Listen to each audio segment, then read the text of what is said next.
The Federalist Number 1, General Introduction. Hamilton to the people of New York. After recognizing the inefficacy of the current federal government, you are now asked to consider a new constitution. This decision is crucial, impacting the Union's existence, safety, and the fate of an empire with global significance. It is up to us to demonstrate whether societies can establish good government through reflection and choice or remain reliant on chance and force. This moment is pivotal. A poor decision would be a misfortune for all mankind. Our choice must prioritize the public good, free from bias and narrow interests. However, it is unlikely that our deliberations will remain unaffected by personal interests, passions, and prejudices. Among the most significant obstacles will be those in state offices resistant to losing power and those seeking personal gain from division rather than unity. Opposition may arise from honest errors driven by fear and suspicion, not always from corrupt motives. Wise and good men can be on either side of a major issue, reminding us to approach all debates with moderation and an understanding of the fallibility of human judgment. Political divisions often lead to aggressive rhetoric and false accusations, such as equating strong government support with despotism or dismissing concerns for the people's rights as mere populism. It is crucial to remember that government vigor ensures liberty's security, and history shows that despotism often hides behind appeals to the people's rights rather than government strength. Many who have destroyed republics started as demagogues, ending as tyrants. I urge you to consider these points carefully, resisting influences that divert from the truth. I believe, after careful consideration, that adopting the new Constitution aligns with your best interests, safeguarding liberty, dignity, and happiness. I commit to presenting my arguments openly, in a spirit of truth and without pretense. In this series, I will address the following: the Union's utility, the current Confederation's insufficiency, the need for a strong government, the Constitution's alignment with Republican principles, its similarity to state constitutions, and the security it offers to liberty and property. I will also respond to all relevant objections raised. While some may think the Union's benefits are obvious, it is vital to confront claims advocating for separate confederacies, as the true choice lies between adopting the new Constitution or facing disunion. I will examine these topics in the next address. The Federalist Number 2, concerning dangers from foreign force and influence. J. To the people of New York, as you consider a decision of immense importance, it is essential to examine it comprehensively and seriously. The necessity of government is clear, and with it, the need to cede some natural rights to grant necessary powers. The question now is whether it is better for America to be one nation under a federal government or to divide into separate confederacies with similar powers. Historically, it was widely accepted that America's prosperity depended on remaining united, and this view was strongly supported by our best citizens. Yet some now argue that safety and happiness lie in division, not union. Though this idea is surprising, it has its advocates, including some who previously opposed it. Before adopting such views, it is crucial to ensure they are based on truth and sound policy. America is blessed with connected fertile lands and a network of rivers that serve as natural highways, fostering communication and trade. A united country, sharing common ancestry, language, religion, and government principles, fought side by side to secure liberty and independence. This shared heritage suggests that our country and people are meant to remain united, not divided into separate, distrustful sovereignties. Union has been the guiding principle of all Americans, allowing us to act as one nation in making peace, waging war, and forming alliances. Recognizing union's value, the people established a federal government early on, even during tumultuous times, which inevitably led to flaws. Seeing these defects, and with a continued commitment to union and liberty, the people convened the Philadelphia Convention to create a more suitable national government. This convention, composed of trusted and esteemed men, dedicated months to careful, uninterrupted deliberation, free from external pressures, motivated solely by their love for country. They proposed a plan not to be blindly accepted or rejected, but to be carefully considered. History reminds us that even during the First Congress of 1774, there were efforts to undermine the recommended measures. Yet the people ultimately trusted their judgment and acted wisely. The current convention includes members who have proven their patriotism and wisdom, carrying forward the experience from past Congresses. Every Congress and the recent convention have consistently believed in the Union's importance, reflecting the people's long-held views. The convention's plan aims to preserve this Union, so attempts to devalue its significance or propose multiple confederacies are misguided. I believe the people's steadfast support for the Union is grounded in solid reasons, which I will explore further. Those advocating for distinct confederacies understand that rejecting the proposed plan would endanger the Union. I hope every citizen recognizes that disunion would lead to the downfall of America, a farewell to its greatness. The Federalist number 3, concerning dangers from foreign force and influence, continued. J to the people of New York, the American people, intelligent and informed, rarely hold erroneous views about their interests for long. Their consistent belief in the importance of remaining united under a strong federal government deserves respect. Upon examining the reasons for this belief, it becomes clear that they are both compelling and conclusive. A primary concern for any wise and free people is their safety, which includes preserving peace and security against foreign threats and domestic turmoil. To determine if the people are correct in believing that a united national government provides the best protection against foreign hostilities, we should assess whether a united or disunited America presents fewer just causes of war. Wars arise mainly from treaty violations or direct violence. America has treaties with 6 foreign nations, most of them maritime powers capable of posing threats. It is crucial for America to adhere to international laws, which is more feasible under a single national government than under multiple states or confederacies. A national government would attract the best leaders, whose broader reputations and qualifications would lead to wiser, more consistent, and safer political and judicial actions. Under a unified government, treaties and laws would be interpreted and enforced consistently, unlike in multiple states where independent courts and local interests could cause discrepancies. The national government, unaffected by local temptations and motivated by broader interests, would maintain justice and uphold treaties more reliably than individual states could. The example of the peace treaty with Britain reinforces this reasoning. Violations of treaties and laws, either intentional or accidental, are less likely under a unified government, enhancing the nation's safety. Similarly, a national government better protects against direct and unlawful violence, which often stems from local passions and interests. Individual states, particularly those near foreign territories, are more prone to provoke conflicts, as seen in various instances of Indian hostilities incited by states, not the federal government. A national government, being more temperate and impartial, would handle conflicts with greater wisdom and moderation than individual states, which might be driven by pride or local grievances. Additionally, reconciliations and compensations are more readily accepted from a strong united nation than from smaller, less significant states. For example, in 1685, when Genoa offended Louis XIV, they had to send their chief magistrate and senators to France to ask for his pardon. Such a demand would never be made of a powerful nation like Spain or Britain. This underscores the greater respect and negotiating power that a united America would command compared to divided states. The Federalist number 4, concerning dangers from foreign force and influence, continued. J to the people of New York. Previously, I argued that union best secures our safety against wars, both justified and pretended. A national government, unlike state governments or small confederacies, reduces the frequency of giving just causes of war and better manages conflicts when they arise. However, to ensure our safety, we must also avoid inviting hostility or insult. Many nations, particularly monarchies, engage in war for personal or trivial reasons, not for justice or public good. Our rivalries with Britain and France in fisheries, navigation, and trade will not bring us their goodwill. Nations with territories near us will not welcome our commercial growth, as our proximity and enterprising spirit threaten their interests. Moreover, Spain blocks the Mississippi and Britain the St. Lawrence, restricting our trade routes.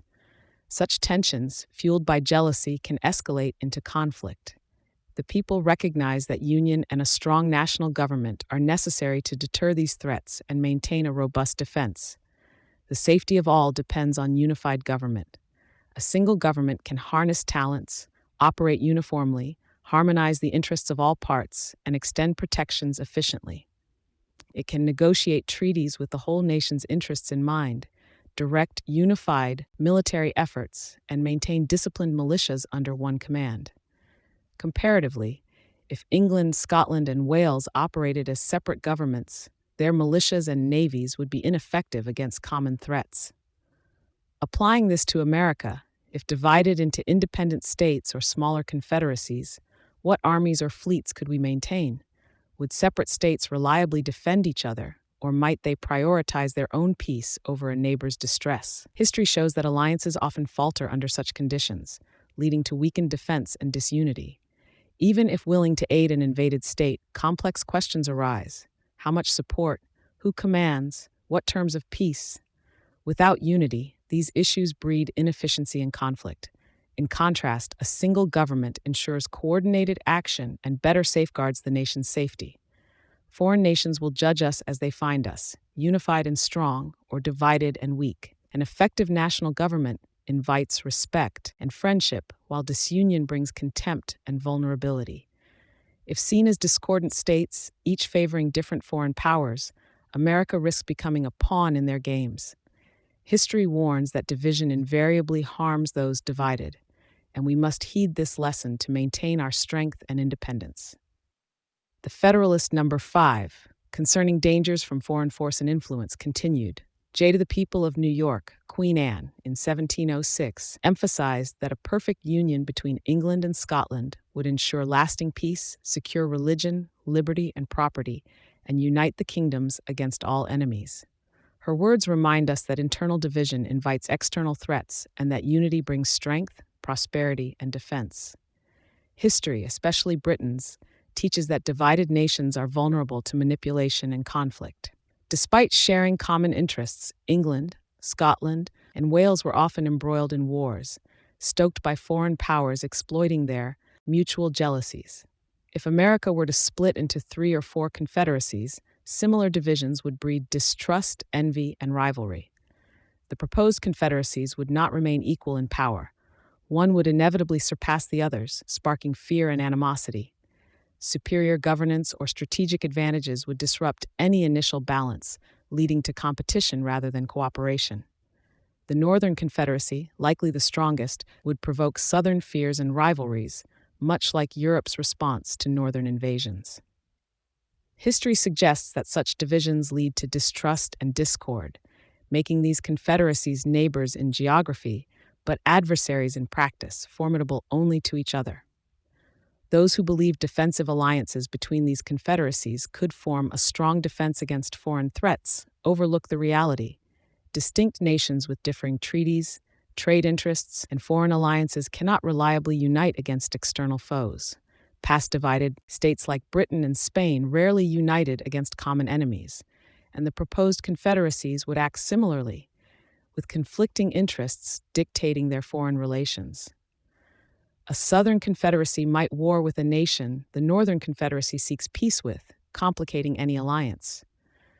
Proximity would make these confederacies view each other as greater threats than distant nations, leading them to seek foreign allies against each other rather than join forces. Bringing foreign fleets and armies as allies is easier than removing them, as history shows, with allies often becoming occupiers or manipulators. Romans and others often seized power under the guise of protection. Thus, dividing America into independent sovereignties would not secure us against foreign interference or hostility, but make us susceptible to it, driven more by internal rivalries than external threats. Let us judge whether such a division truly safeguards our nation's future. The Federalist number 6, concerning dangers from dissensions between the states. Hamilton to the people of New York. The previous papers outlined the dangers of disunion from foreign threats. Now we turn to an equally alarming threat: internal conflicts between the states themselves, fueled by domestic factions and unrest. Only the most idealistic could believe that independent or loosely united states would not frequently clash. To deny this is to ignore human nature, which is driven by ambition, vengeance, and greed. History repeatedly shows that independent states in close proximity are prone to conflict. Nations often go to war driven by the love of power, rivalry, commercial competition, or the personal interests of influential individuals. Leaders have exploited national tranquility for personal gain, as seen with Pericles, who engaged in wars for private motives, leading to the ruin of Athens. Similarly, Cardinal Wolsey led England into unnecessary conflict, driven by his ambitions, showing how personal vendettas and ambitions can drag nations into war. Even republics, guided by commerce and mutual interest, are not immune to conflict. Assertions that republics are naturally peaceful ignore that human passions, like jealousy, avarice, and rivalry, affect all governments. Republics like Athens, Rome, and Carthage, despite their commercial nature, were often engaged in wars, just like their monarchical counterparts. The pursuit of wealth has often been as destructive as the quest for power, leading to conflicts fueled by commercial motives, such as those involving Britain, Spain, and other European powers. Examples from history, like the rivalries of Sparta, Athens, Rome, and Carthage, illustrate that republics are not less war-prone than monarchies. Venice engaged in ambitious wars, and Holland, once a major commercial republic, was deeply involved in European conflicts. Britain, a commercial nation, governed in part by representatives of the people, frequently entered wars, driven by popular pressures, not just royal ambitions. Wars often arose from the competitive spirit of commerce, with nations seeking to dominate trade routes or resources. Given these examples, it is unrealistic to expect peace among disunited American states. History warns against the fallacy that proximity breeds harmony. Instead, it often leads to enmity. Our own experiences, like the disturbances in North Carolina, Pennsylvania, and the insurrections in Massachusetts, reflect the dangers of disunion. The belief that separate states would remain peacefully cooperative under disunion is a dangerous illusion. The general principle, drawn from experience, is that neighboring nations are natural enemies unless united in a strong Confederate republic that manages their differences. Only a unified government can mitigate the inherent rivalries and prevent discord among states. The current state of our national dignity and the unrest in various states underscore the urgent need for a strong union to safeguard against both foreign and domestic threats. The Federalist number 7, concerning dangers from dissensions between the states, continued Hamilton. To the people of New York, some argue that disunited states would have no reason to war among themselves, but history tells us otherwise.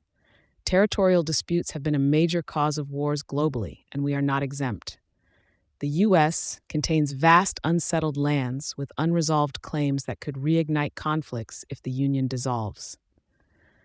States have previously debated over crown lands, some claiming ownership, others arguing they belong to the Union after being acquired by treaty. Congress managed to temper this dispute through state cessions for the common benefit, but disunion would revive and expand these conflicts without a neutral arbiter to settle them, leading to potential warfare, as seen in the Connecticut and Pennsylvania land dispute. The disunion would also rekindle tensions similar to the Vermont controversy, where jealousy and private interests fueled opposition against New York's claims, highlighting how dismemberment would provoke conflict. Commercial competition would be another source of strife. States in less favorable positions would seek to offset disadvantages, creating trade barriers, exclusions, and disputes. The established habits of equal commerce would make these conflicts more bitter. States might see justified acts of sovereignty by others as injuries, sparking further disputes. The assertive commercial spirit of America could lead to infractions and retaliations, escalating into reprisals and wars. Some states would leverage commercial regulations to tax their neighbors, creating resentment. For example, New York's duties on imports impact Connecticut and New Jersey as consumers.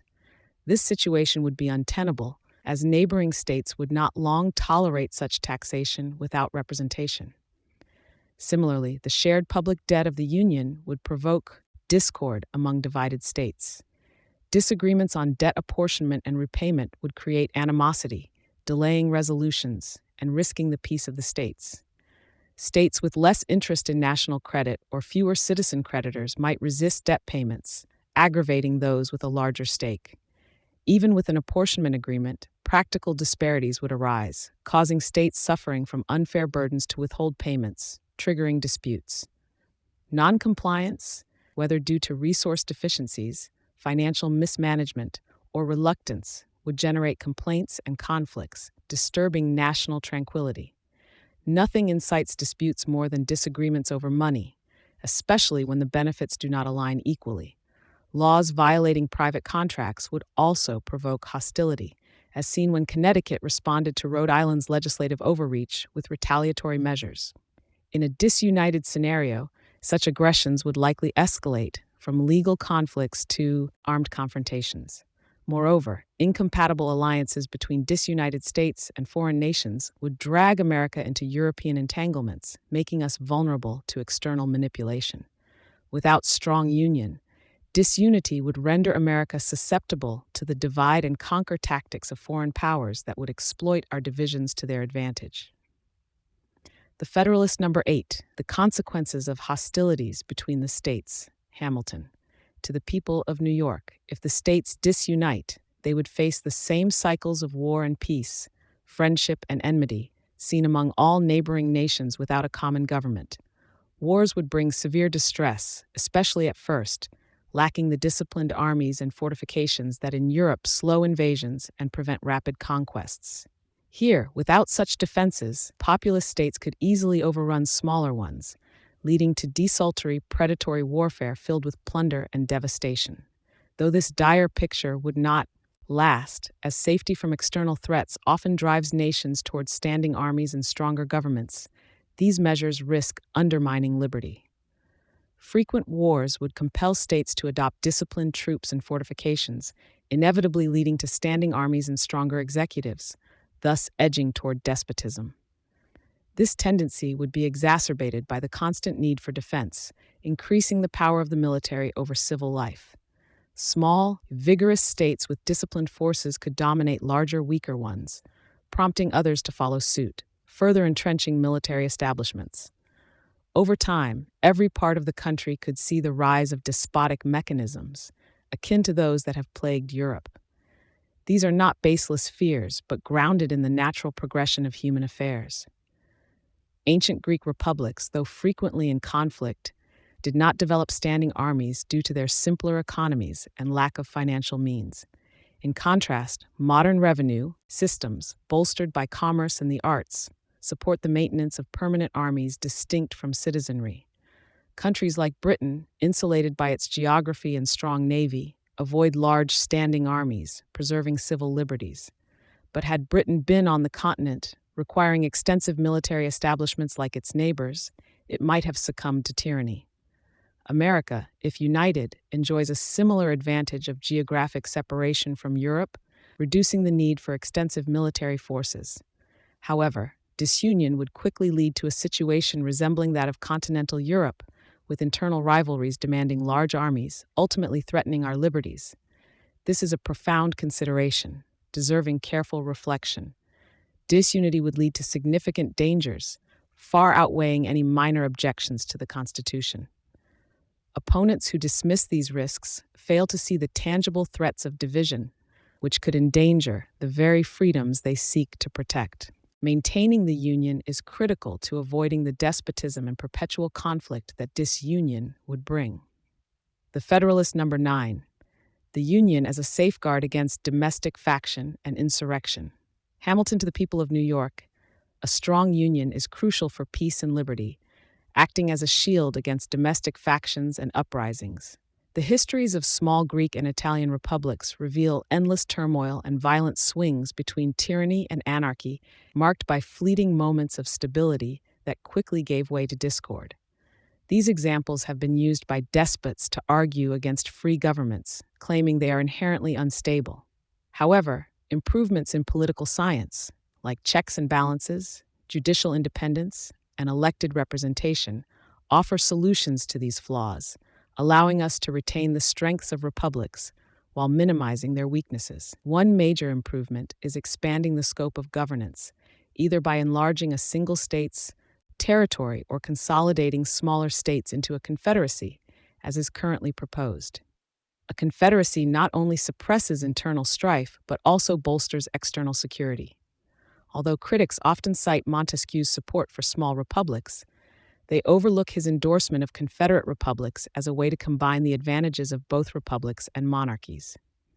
Montesquieu describes a confederate republic as a union of smaller states forming a new, more powerful entity that can resist external threats and maintain internal stability without succumbing to the issues of small divided governments.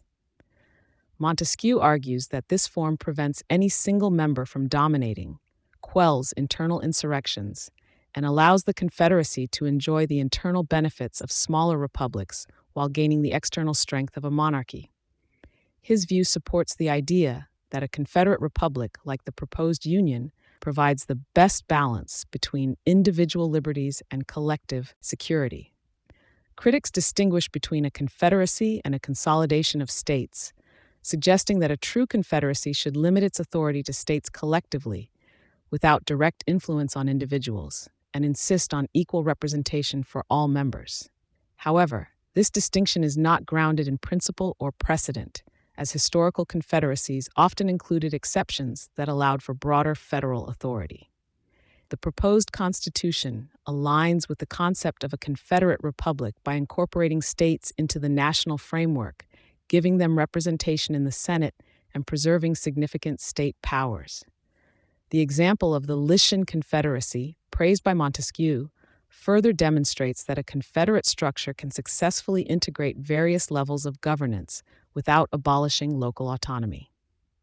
This proves that the objections to the proposed union are based on misconceptions, and a unified national government remains consistent with the best principles of federalism, balancing local independence with overall unity. The Federalist number 10, the Union as a safeguard against domestic faction and insurrection, continued Madison to the people of New York. Among the benefits of a well-constructed union, none is more crucial than its ability to control the violence of faction, which threatens the stability and justice of popular governments.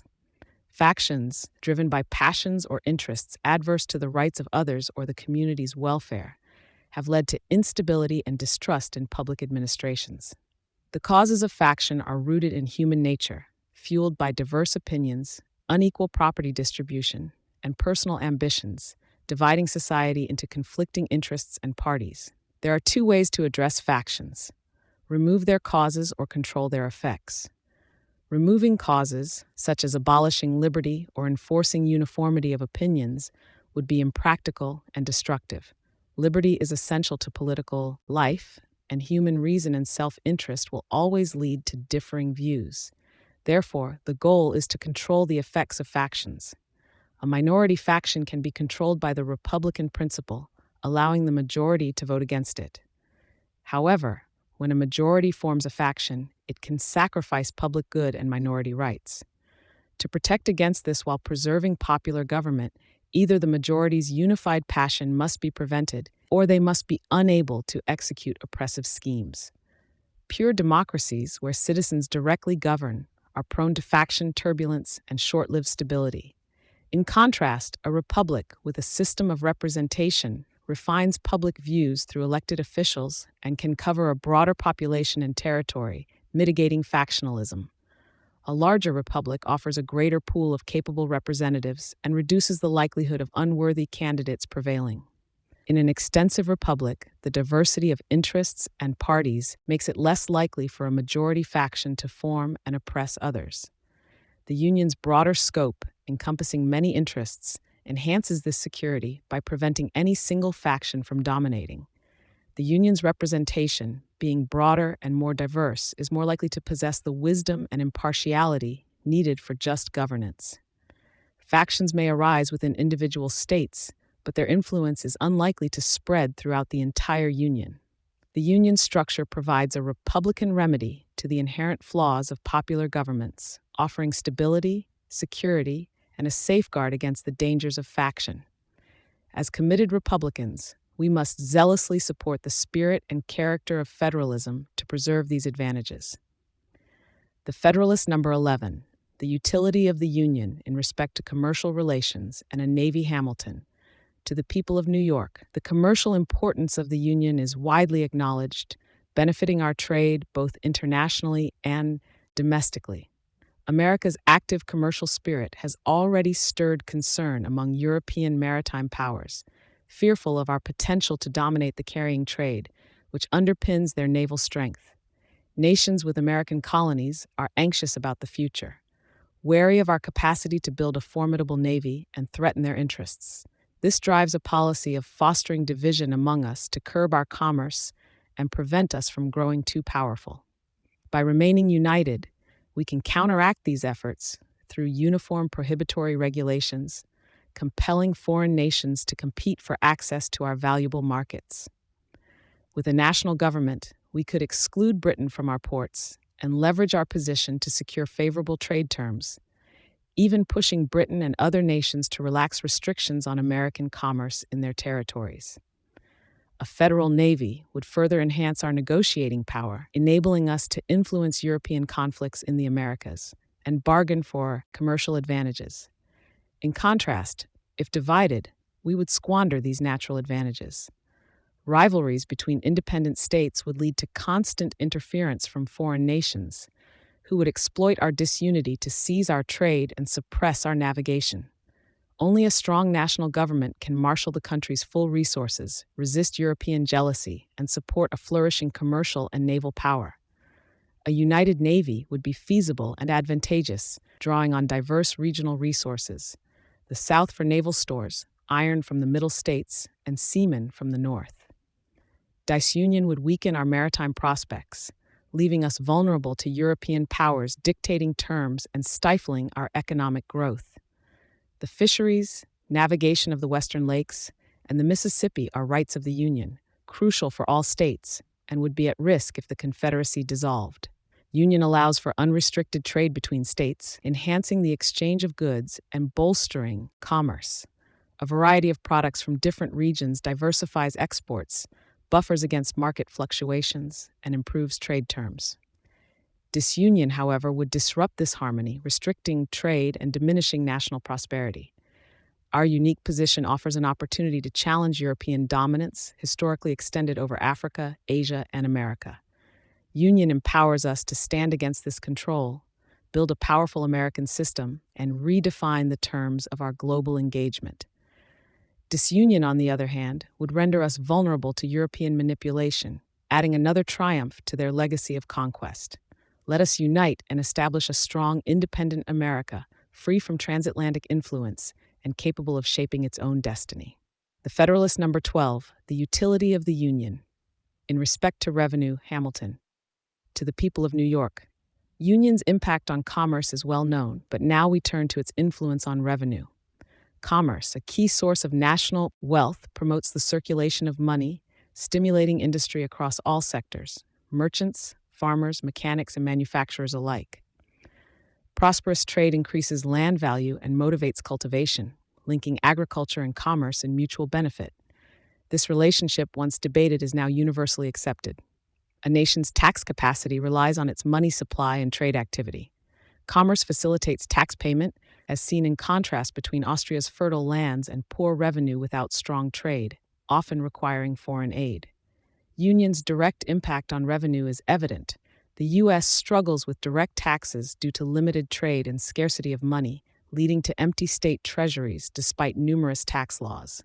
Even Britain, wealthier and more governable, relies mainly on indirect taxes like imports and excises rather than direct taxes. America's future revenue must depend on indirect taxes, particularly import duties, as excises are unpopular and direct taxes on property are difficult to collect. Union enhances this by simplifying duty collection and regulating trade uniformly, which individual states or confederacies cannot efficiently manage due to mutual jealousy and lax border controls. In France, even with rigorous patrols, contraband trade flourishes. Such controls would be intolerable in free America, further complicated by states acting independently. A unified government guards only the Atlantic coast, making smuggling more perilous and less attractive. A single authority can effectively station armed vessels at port entrances, ensuring law enforcement across all states, exploiting America's geographic distance from other nations, which naturally limits direct contraband. Separate states would face rampant smuggling and diminished revenues, as small-scale indirect imports through neighboring states evade detection. Union allows for higher, more effective duties on imports than disunion, reducing reliance on burdensome land taxes. Current duties are modest, but could safely triple, as seen with Britain's higher rates. Even just taxing imported spirits could yield significant revenue while benefiting public health and morals. Without these revenues, America risks losing its independence, descending into dependency, or shifting the tax burden onto landowners, undermining both public and private welfare. Disunion would leave the U.S. without sufficient financial resources, forcing oppressive land taxes and stifling economic growth. This would erode public and private prosperity, proving the folly of fragmented governance. Union, by integrating commerce and revenue, remains essential for national stability, independence, and financial health, avoiding the dire consequences of division. The Federalist number 13, advantage of the Union in respect to economy in government. Hamilton to the people of New York. In discussing revenue, we must also consider economy. Money saved from one area can be applied elsewhere, reducing the tech burden on the people. A united government would require only one national civil list, while dividing into multiple confederacies would necessitate several, each as extensive as that of a single national government. The idea of splitting into 13 independent states is both dangerous and unlikely. The more plausible division would be into 3 confederacies, Northern, Middle, and Southern, each larger than Great Britain. No informed person would expect these confederacies to operate with governments less comprehensive than the one proposed. A more probable outcome, based on geography and commerce, suggests just 2 confederacies. A Northern League of the Eastern States, likely including New York, New Jersey, and possibly Pennsylvania, drawn by shared commercial interests and safety considerations, and a Southern Confederacy, preferring a more open trade system. The Northern Confederacy would dominate, making it unlikely for more than one Southern alliance to form. The 13 states united can better support a national government than any fraction of them. This realization diminishes objections to the proposed plan based on expense, revealing them as fundamentally flawed. Consider the additional costs of guarding borders against illicit trade between confederacies and the inevitable military establishments born from rivalry and conflict. Separation would thus not only harm economy, but also peace, commerce, revenue, and liberty. A unified government allows for the efficient distribution of civil power across a vast territory through a well-organized system of subordinate institutions. Dividing into multiple confederacies would multiply administrative costs without any gain in governance efficiency or effectiveness. The increased expense of multiple governments, border controls, and military conflicts between confederacies underscores the economic disadvantages of disunion. Thus, unity remains the best path for securing the prosperity and stability of all states. The Federalist number 14, objections to the proposed Constitution. From extent of territory, answered Madison, to the people of New York. We have seen that the Union protects us from foreign dangers, preserves peace among states, safeguards commerce, avoids the military threats that toppled old-world liberties, and counters factionalism that endangers popular governments. An objection remains: the Union's vast extent. Critics of the new Constitution exploit concerns about the feasibility of republican government over a large area, confusing republics with democracies. In democracies, people govern directly, suitable only for small areas. In republics, governance occurs through representatives, making larger regions manageable. The misconception stems from European writers under monarchies who wrongly equate the flaws of ancient democracies with republics. They overlook that Europe discovered representation, a principle America has fully embraced by creating extensive republics, and some citizens now seek to undermine this progress. In a democracy, distance limits citizens' participation. In a republic, it only restricts representatives' gatherings, which has not impeded Congress members from attending regularly, even from distant states. Examining the Union's size, it spans from the Atlantic to the Mississippi and covers latitudes from 31 to 45 degrees. This expanse is not significantly larger than Germany or pre-partition Poland, where national councils operated, and is similar to Great Britain, where representatives travel far to govern. Moreover, the federal government's jurisdiction covers only broad, shared concerns, leaving local matters to state governments, thus easing administrative burdens. The Constitution aims to secure the original 13 states' union and integrate new states, which is feasible given the limited powers of the national government and the anticipated improvements in travel and communication, such as roads, canals, and internal navigation. The most distant states, while potentially facing inconveniences, benefit from Union protection against foreign threats and would struggle more in isolation. Thus, even if geographically remote, they gain proportionally from Union security. Considerations like these affirm that union is both practical and essential. Dismissing the Union based on misguided fears or prejudices invites a perilous future, as unity has bound Americans through shared struggles and sacrifices. Reject the divisive calls suggesting the United States cannot remain united or that a large republic is an impossible novelty. It is not novelty but disunity that threatens our liberties and prosperity. America's founders, driven by reason and experience rather than blind tradition, created unique governments and a grand confederacy without precedent. Their revolutionary achievements, unrivaled in history, are the foundation upon which we must build and preserve. If imperfections exist, they are few given the scale of their task. The Union's structure, the most complex undertaking, has been refined by the new Constitution. Your task now is to deliberate and decide upon this improved plan, continuing the legacy of innovation and unity for future generations. The Federalist number 15, the insufficiency of the present Confederation to preserve the Union. Hamilton to the people of New York, I have highlighted the critical importance of union for your political safety and happiness, warning of the dangers that could arise if this union is broken by ambition, greed, jealousy, or misinformation. As we continue this discussion, further evidence will confirm these truths.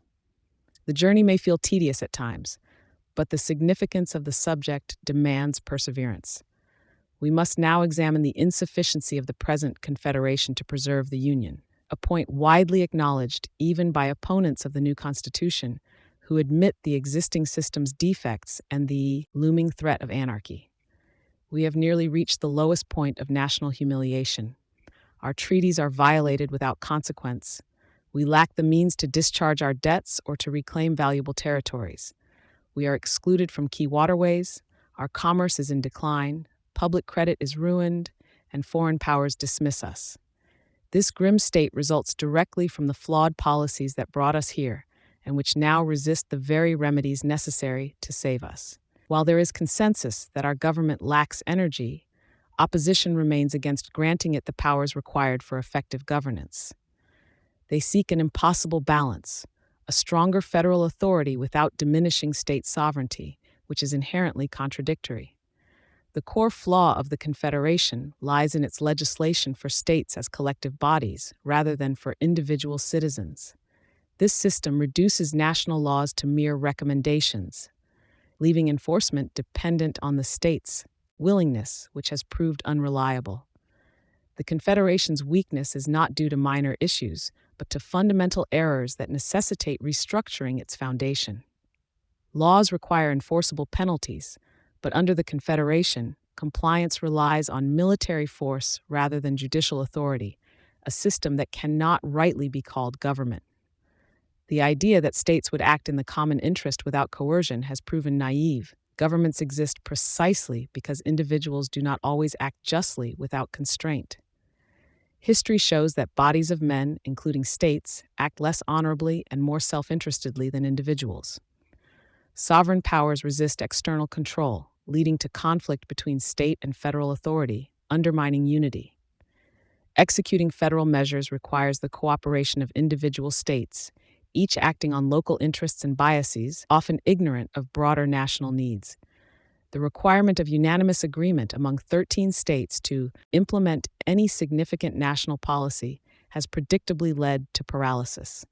States' inconsistent compliance, driven by self-interest, has progressively weakened the Confederation to the point of collapse. Each state has gradually withdrawn its support, and the fragile structure now teeters on the brink of failure, threatening to bury us under its ruins. The Federalist number 16, the insufficiency of the present Confederation to preserve the Union, continued Hamilton. To the people of New York, the principle of legislation for states in their political capacities, as shown by our own experience and other confederacies, is flawed and leads to anarchy. Delinquencies among members naturally arise, and the only remedy is force, which risks civil war. Without a large standing army, the national government would struggle to enforce laws, leading to conflicts where stronger states might resist or ally against federal authority. Larger states, driven by ambition, could manipulate smaller neighbors or seek foreign alliances, potentially ending in the dissolution of the Union. This violent death of the Confederacy contrasts with its natural death through inaction and noncompliance. States, rather than enforce Union laws, would likely imitate delinquent members, undermining authority. The challenge lies in determining when to use force, especially regarding financial contributions, where claims of inability might mask disinclination. This invites factionalism and oppression within national councils. A national constitution reliant on a constant military presence to enforce routine government is unsustainable and would devolve into despotism. No resources could maintain an army large enough to control populous states. Historical confederacies with smaller members have seen military coercion fail, often igniting civil wars. Therefore, a functional federal government must address citizens directly, bypassing state intermediaries, and enforce its laws through ordinary magistrates akin to state governments. Critics argue that states could obstruct national laws, bringing the conflict back to force. However, noncompliance differs from active resistance.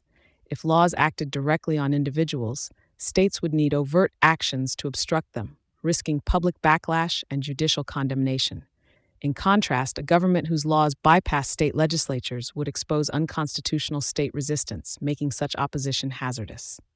Rebellions or opposition by individuals could be managed by the same means state governments use against local disturbances. National authority, equipped with broader resources, would handle uprisings more effectively than any state alone.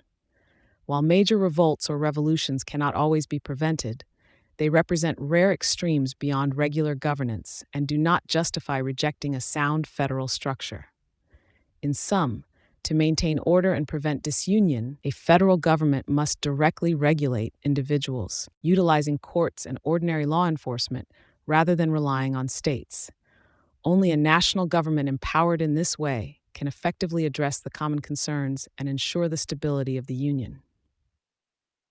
The Federalist number 17, the insufficiency of the present Confederation to preserve the Union. Continued Hamilton, to the people of New York. Some may argue that allowing the Union to legislate for individual citizens would make it too powerful, encroaching on state authorities meant for local purposes. However, there is little incentive for the national government to usurp state powers related to domestic affairs, like justice and agriculture, which offer no allure for ambitious leaders. Matters of commerce, finance, negotiation, and war, those which drive ambition, are rightfully within national jurisdiction. Any desire for the national government to overreach into local concerns would be futile and unwarranted, as these areas provide no real enhancement to its dignity or influence. Even if driven by a lust for power, the national government would be checked by the people, who are more closely connected to and influenced by their state governments. State administrations, managing numerous local interests and directly overseeing criminal and civil justice, command the immediate loyalty of citizens.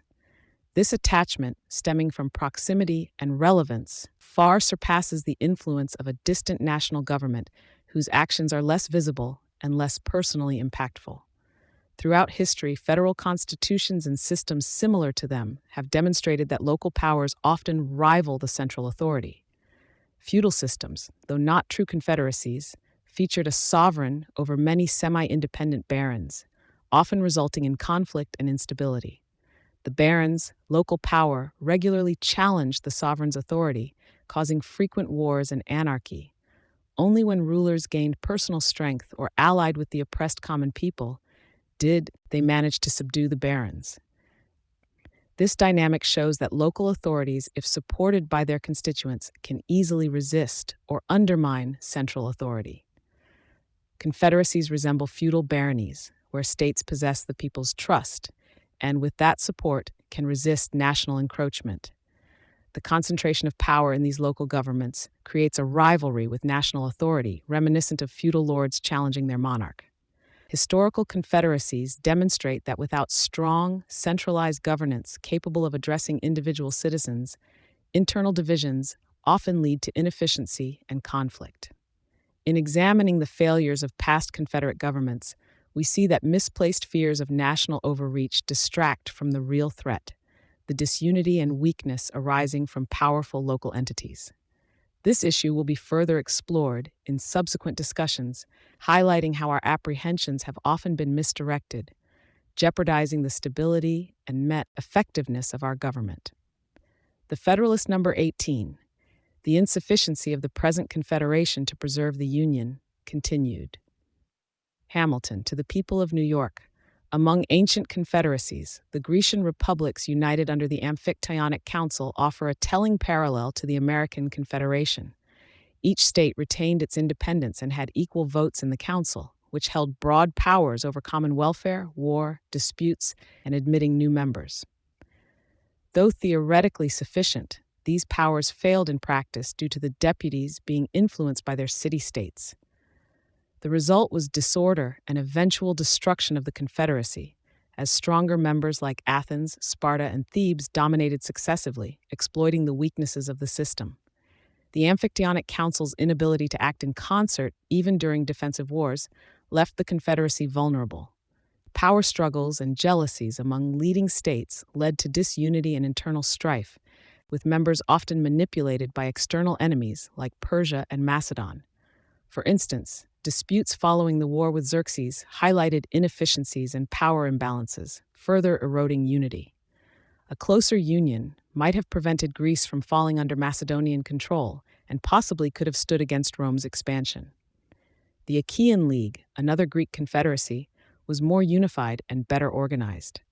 Its cities retained local control but shared common laws and a central senate that managed peace, war, and treaties. The Achaean League's system offered more stability, as noted by historians who observed moderation and less violence compared to standalone republics. However, internal divisions, external manipulations, and invasions by powers like Macedon and Rome eventually weakened and dissolved the League. The Achaean League shows that federal systems, while offering some success in maintaining order and cooperation, still face the persistent threat of disunity and external exploitation. In this system, smaller cities struggled under the influence of larger powers and outside forces, such as the Macedonian and Roman armies. In seeking protection, the League often invited more powerful neighbors, transforming allies into masters and repeating the cycle of dependence and subjugation. The eventual collapse of the Achaean League underscores a key lesson. Confederacies are prone to internal anarchy among their members, rather than tyranny from a central authority. The example of Greece demonstrates the necessity of a strong, centralized government that can resist both internal divisions and external pressures. Only through closer union and effective governance could Greece have avoided its fall to Macedon and later Rome, safeguarding its liberties and maintaining a stable confederation. The Federalist number 19, the insufficiency of the present confederation to preserve the Union, continued Hamilton and Madison. To the people of New York, the Germanic body offers a modern example of the flaws inherent in confederacies. Germany, once part of Charlemagne's empire, became independent, but over time its powerful vassals gained sovereignty, diminishing the emperor's authority. This led to constant internal conflicts among princes, resulting in near anarchy, with the emperor often powerless against his own subjects. The current Germanic Empire, governed by a diet representing sovereign states, an emperor with limited powers and judiciary bodies, demonstrates the inefficacy of such a system. Despite its apparent structure, the empire remains weak, plagued by internal wars, disobedience, and ineffective military enforcement. The empire's laws target sovereign states, not individuals, rendering them ineffective. The history of Germany reveals a cycle of conflicts between the emperor and the states, or among the states themselves, marked by foreign interference, non-compliance with requisitions, and civil unrest. Military actions, intended to enforce laws, often escalate into broader conflicts, proving the inherent instability of governing through sovereign members. For example, when the city of Donauwörth defied imperial laws, the Duke of Bavaria used a military mandate to seize the city, reasserting an ancient claim. This incident reflects the broader pattern of local rulers using Confederate laws as pretext for personal gain, often undermining the very structure meant to maintain order. The German Empire's persistence stems from the weakness of its states and their reliance on the emperor, whose influence, derived from his personal holdings rather than imperial authority, supports a fragile union. However, sovereignty's divisive nature, along with foreign powers' interests in maintaining Germany's weakness, obstructs any meaningful consolidation of authority. Poland further illustrates the dangers of a confederacy governing local sovereigns, having suffered partition and loss of autonomy due to its inability to defend itself or govern effectively. Similarly, the Swiss cantons, often cited as a stable confederacy, are loosely united by geography, shared fears, and mutual dependencies rather than robust governance. Their lack of a common treasury, army, or judiciary underscores their limited cohesion, evident in their fragmented responses to disputes and reliance on external mediation. These cases affirm the inadequacies of confederate structures. Whether in Germany, Poland, or Switzerland, such systems struggle to enforce laws, maintain order, or repel external threats, ultimately demonstrating that a union of sovereign entities lacks the stability and strength needed to govern effectively or secure its own existence. The Federalist number 21, the insufficiency of the present confederation to preserve the Union, continued. Hamilton and Madison. To the people of New York, the United Netherlands, a confederacy of 7 sovereign states, illustrates the inherent weaknesses of such systems. Each province and city holds equal power, requiring unanimity for key decisions. The States General, representing these sovereigns, can make treaties, declare war, and manage commerce, but only with unanimous consent from their constituents. The stadtholder, now an hereditary prince, wields significant influence due to his independent power base and roles within both the Union and individual provinces. Despite the elaborate structure, the Confederacy suffers from governmental weakness, internal discord, foreign influence, and instability in both peace and war. Grotius observed that the Dutch Confederacy survived largely due to shared enmity towards external threats, such as Austria, rather than internal cohesion. The provinces, often unable or unwilling to meet financial contributions, resort to bypassing constitutional requirements, with wealthier provinces like Holland bearing the burden. Enforcement sometimes requires military intervention, highlighting the impracticality of compelling compliance among equals. Foreign ministers, as noted by Sir William Temple, exploit the Confederacy's disunity, delaying decisions through manipulation of provinces and cities. This structural inefficiency often forces the States General to act beyond their constitutional bounds, risking overreach and potential tyranny, a common outcome when weak constitutions necessitate usurpation of power in crises.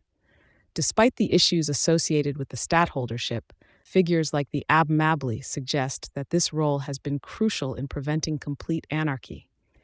The stadtholder's influence serves as a unifying force, compensating for the Confederacy's inherent deficiencies. However, even with such mitigating factors, the Confederacy remains vulnerable to external manipulation and internal collapse, as evidenced by the failure of multiple reform attempts and the current crises of popular unrest, state dissension, and foreign invasion. The ongoing struggles of the United Netherlands provide a cautionary tale. Despite various attempts to rectify its flaws, the Confederacy remains a precarious union, unable to enforce unity or protect its sovereignty effectively. This underscores the broader lesson that a government structured as a sovereignty over sovereigns, or a confederacy of equals, inevitably resorts to coercion by force rather than the rule of law, undermining civil order and stability. Experience teaches us that true governance requires direct authority over individuals, not just over states or communities. The Federalist number 21. Other defects of the present Confederation Hamilton. To the people of the state of New York. In reviewing the defects of our Confederation, the most glaring is the absence of a sanction to its laws. The United States lack authority to enforce obedience or punish disobedience, relying solely on state cooperation without the power to compel. This creates a government without constitutional means to ensure compliance, setting it apart from other confederacies. Similarly, the absence of a mutual guarantee for state governments is a critical flaw, risking domestic upheavals that the national government cannot constitutionally address, as seen in Massachusetts' recent troubles. State pride resists federal guarantees, fearing overreach into domestic matters, but such guarantees would not impede legal reforms. They would merely prevent changes by force, ensuring the stability of state and national governance. Additionally, the Confederation's method of state contributions via quotas is fundamentally flawed. Wealth varies drastically among states due to numerous factors: location, soil, climate, government, and commerce, making any uniform standard for contributions inherently unjust and impractical. This disparity threatens the Union's stability, as overburdened states would resist continued association under such unequal terms. The solution lies in allowing the national government to raise its own revenues through imposts and duties, which are self-regulating and align contributions with the citizens' ability to pay. Indirect taxes on consumption, unlike quotas, naturally balance themselves and provide a more equitable means of funding. Direct taxes on land or population may be considered, but are fraught with valuation difficulties. Ultimately, national taxation offers a more stable and fair system, essential for a cohesive and enduring union. The Federalist number 22, Other defects of the present Confederation, continued. To the people of the state of New York. Beyond previously mentioned flaws, other significant defects render the existing federal system inadequate. Chief among these is the lack of power to regulate commerce, universally acknowledged as vital for trade and finance. Without federal control, individual states' conflicting actions disrupt treaties and foster discord, similar to how Germany's fragmented trade regulations stifle its economic potential. The states' failure to coordinate has already caused mutual grievances, and unchecked, this discord threatens the Union's coherence. The Confederation's reliance on state quotas for raising armies and funds proved inefficient and inequitable. During the war, competition among states led to excessive bounties and delayed enlistments, undermining discipline and national security. States near conflict zones exceeded their capacities, while distant states underperformed, resulting in uneven burdens and no feasible means to correct deficiencies. This imbalance in quotas applies equally to both men and money, highlighting the system's inherent weaknesses. Another flaw is the principle of equal suffrage among states, regardless of size or population, which contradicts the core of Republican governance, that the majority rules. This allows smaller states to wield disproportionate power, undermining larger states' interests and threatening the Union's stability. Requiring more than a majority for decisions gives a minority undue influence, leading to deadlocks, delays, and compromising national interests. In critical situations, a small faction can paralyze governance, favoring foreign corruption and domestic factionalism. The absence of a judiciary under the Confederation leaves laws unenforceable and treaties uncertain. Without a unified court, each state's interpretation varies, fostering contradictions and instability. This lack of a supreme tribunal undermines the Union's credibility, both domestically and abroad, as national laws are subject to local biases and divergent rulings. Ultimately, the Confederation's structural flaws stem from its improper organization, inadequate powers, and lack of direct ratification by the people. Without a foundation in the consent of the governed, it has faced questions of legitimacy and the threat of state repeal. A stronger, people-ratified national government is essential for the stability and integrity of the American Union, to avoid the pitfalls of a feeble federal structure and to secure a more robust and effective governance framework.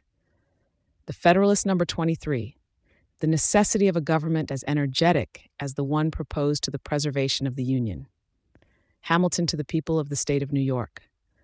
The need for a constitution as robust as the one proposed is vital to preserving the Union. Our inquiry divides into three branches: the federal government's objectives, the necessary power to achieve them, and the appropriate targets of that power. The key purposes of union include common defense, internal and external peace, regulating interstate and international commerce, and managing foreign relations. Powers essential to defense: raising armies, building fleets, governing military forces, and ensuring their support must be unrestricted, as national emergencies are unpredictable, requiring broad authority. This principle, based on the axiom that means must match ends, is universally self-evident. If the federal government is tasked with common defense, it must wield the necessary powers. The current Confederation, though recognizing this, fails to execute it properly. Congress can requisition men and money, but this system of quotas and requisitions has proven inadequate, impractical, and unjust. A shift is required.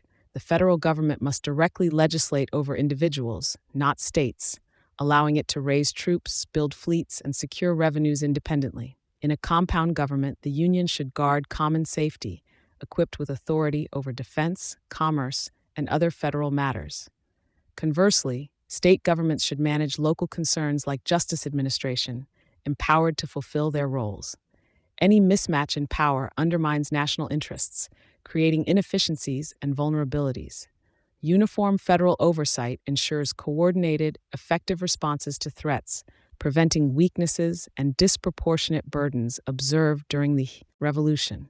A government responsible for national safety must have broad authority, exercised with appropriate checks. It is irrational to trust a federal body with critical interests without equipping it adequately. The proposed Constitution offers such a structure, suited to manage expansive national interests effectively. Critics should focus on the internal design rather than question the extent of its powers. If the scope of authority is deemed too broad for a single system, separate confederacies might be considered, though such fragmentation risks the Union's integrity. The argument that one general system is unfeasible remains unproven. If anything, the vastness of our country strengthens the case for a unified, energetic government capable of maintaining cohesion across a large empire. Without it, predictions of the Union's collapse under a weaker framework will likely come true. A strong, well-structured federal government is essential for sustaining our extensive nation. The Federalist number 24, the powers necessary to the common defense. Further considered Hamilton, to the people of the state of New York. The primary objection to the proposed federal powers regarding national forces is the lack of explicit provision against standing armies in peacetime. This criticism, often vague and lacking substantive argument, contradicts both the practices of other free nations and the general sentiment in America's constitutions, where few restrict legislative authority over military establishments. A closer look at the plan reveals that the power to raise armies resides with the legislature, a body of popular representatives, not the executive. Notably, appropriations for the military are limited to 2 years, providing a safeguard against unnecessary standing armies. Critics seem to assume that existing constitutions and the Articles of Confederation impose strict limitations on standing armies. However, only 2 state constitutions explicitly prohibit them in peacetime, and the articles themselves do not restrict federal authority on this matter. Thus, objections appear to stem from either intentional deceit or excessive zeal rather than genuine concerns. Upon examining the practical need for military discretion, it becomes evident that prohibiting standing armies would be impractical. Despite geographical distance, the United States remains vulnerable due to neighboring British and Spanish territories and hostile native tribes. Improved navigation technologies further erode physical separations. Even before and after the Revolution, small garrisons on the frontier were necessary, and this need persists for defense against potential threats. Using militia for this purpose would be disruptive and costly, making permanent corps the more feasible option, despite technically constituting a standing army. As our strength grows, Britain and Spain are likely to bolster their nearby military presence, necessitating comparable measures from us to safeguard strategic posts and maintain control over trade routes. These precautions align with basic prudence and policy, especially if we aspire to be a secure commercial nation. Building a navy will require dockyards and arsenals, protected initially by garrisons until naval strength can assume defensive roles. In conclusion, leaving military discretion to the legislature is both necessary and wise, avoiding impractical constraints that would leave us defenseless. The Federalist number 25, the powers necessary to the common defense. Further considered, continued Hamilton, to the people of the state of New York. Some may argue that state governments should manage defense under federal direction, but this approach reverses our political principles, shifting common defense responsibilities from the federal government to individual states, burdening some, endangering all, and harming the Confederacy. British, Spanish, and Indian territories surround the Union, making the threat collective. Common defense should be handled by common resources. States like New York, more exposed due to location, would unfairly bear the cost of their own safety and indirectly that of others, creating inequities and potential rivalries over military power among states, threatening national stability.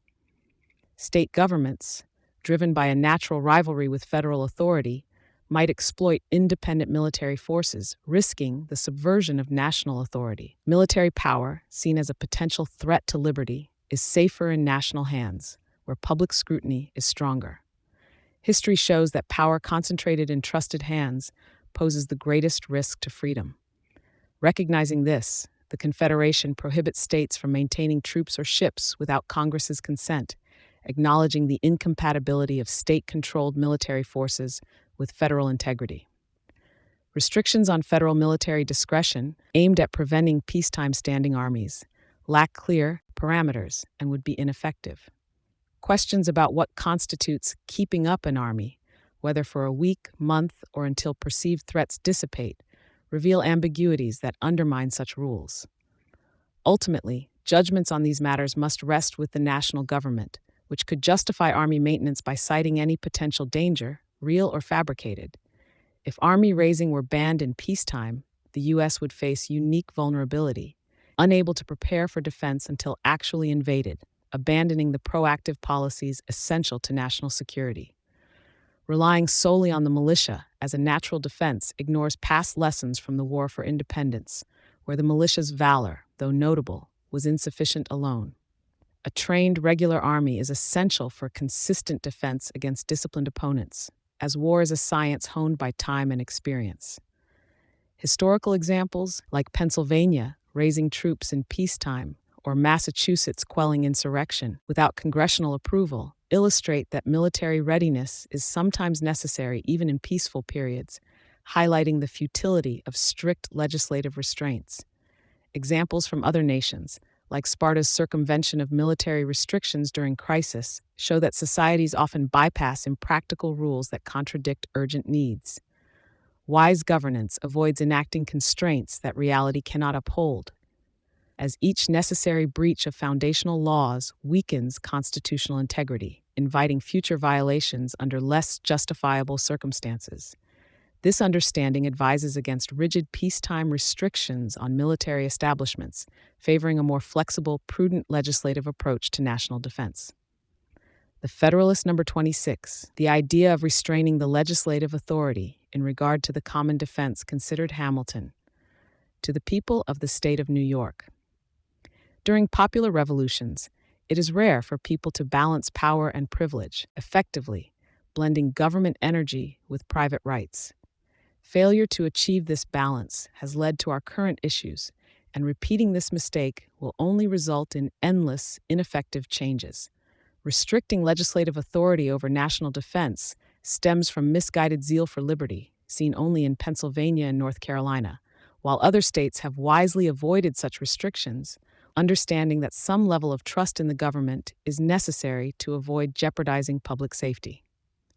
The push against standing armies in peacetime originated from England, where distrust in monarchy-led military forces led to restrictions, but no such constraints were placed on legislative discretion. In America, post-revolutionary sentiments heightened fears about military establishments, leading some states to propose limits that were more cautionary than prohibitive. Even these measures would likely be overridden by perceived state needs, rendering them ineffective. In contrast, the new Constitution's provision requiring biennial approval for military funding ensures regular legislative oversight without compromising national security. Those who oppose the Constitution suggest that limiting military funding won't prevent executive overreach once a large force is established. However, in peacetime, no valid reason exists to amass such a force, and any unjustified expansion would quickly reveal its true intentions. Additionally, the executive needs legislative support for Army funding, which must be regularly renewed, providing multiple checks against potential abuses. Arguments that military force could sustain itself independent of legislative funding overlook the critical issue. Raising a large peacetime force would face scrutiny from the public and state legislatures. Conspiracies between the executive and legislature to subvert liberties would be unlikely to persist through the natural turnover of representatives. Moreover, any significant military buildup in peacetime would be conspicuous, arousing public suspicion and inviting opposition. The Constitution's design ensures transparency and accountability, minimizing the risk of unchecked power. Ultimately, reliance on the militia, along with regular legislative oversight, offers a balanced approach to defense, one that prevents extreme responses while safeguarding the nation from internal and external threats. The Federalist number 27, the idea of restraining the legislative authority in regard to the common defense considered, continued Hamilton. To the people of the state of New York, it has been argued that the proposed Constitution requires military force to enforce its laws, but this claim lacks specific reasons and relies on the assumption that people will resist federal authority on internal matters. Unless we assume federal governance will be poorly administered compared to state governments, there is no basis for expecting resistance from the public. Generally, public confidence aligns with the quality of governance, and many factors suggest the general government will be better managed than individual states, such as broader election choices, carefully selected Senate members, and a reduced influence of factionalism and temporary biases that often affect smaller governments. Until there is evidence that the federal government will be mismanaged to a degree that makes it unpopular, we cannot assume its laws will face greater obstruction than those of individual states. A unified government, backed by the entire Confederacy's resources, is more likely to deter sedition and maintain order than a single state acting alone. The Union's presence in daily governance will foster public familiarity and attachment, reducing the need for coercive measures. In contrast, a distant government rarely seen by its citizens cannot command the same respect or allegiance. A strong federal system is less likely to rely on force than a loose confederation of states, where laws would only affect states collectively, making enforcement dependent on coercion and conflict. The proposed Constitution's design, which extends federal authority to individuals, allows it to use state magistrates to enforce laws, blending federal and state actions and enhancing compliance. Federal laws, as supreme, will obligate all state officials to support them, ensuring consistent enforcement across the nation. This structure supports regular, peaceful law enforcement, assuming federal powers are exercised with reasonable prudence. Opponents of the Constitution may fear federal overreach, but practical considerations suggest that ambition or encroachment would not benefit from misgoverning. Thus, with sensible administration, the federal government can effectively enforce its laws without frequent recourse to force, maintaining order and unity across the Union. The Federalist number 29, concerning the militia Hamilton, to the people of the state of New York, the authority to regulate and command the militia during insurrections and invasions naturally aligns with the federal government's duty to ensure common defense and internal peace. Uniformity in militia organization and discipline would greatly enhance their effectiveness in public defense, enabling coordinated action and quicker adaptation to military roles. Such uniformity can only be achieved through federal regulation, as proposed in the Constitution, which empowers Congress to organize, arm, and discipline the militia while reserving officer appointments and training authority to the states. Critics of this provision argue that it concentrates dangerous power in the federal government, but this objection overlooks the fundamental role of a well-regulated militia as a defense against standing armies. A strong federal control over the militia reduces the need for permanent military forces, a far better safeguard than any written prohibition could offer. Concerns that the federal government would misuse the militia reflect inconsistent arguments, as some objectors simultaneously claim the government would lack sufficient authority even to call out local assistance, the posse comitatus, in enforcing laws. The power to employ force when necessary does not imply it will be the only method used. Fears that the militia, under federal control, could be used for tyranny are exaggerated. The Constitution allows only a practical and necessary degree of federal influence, leaving the selection of officers entirely to the states, ensuring that local control remains strong.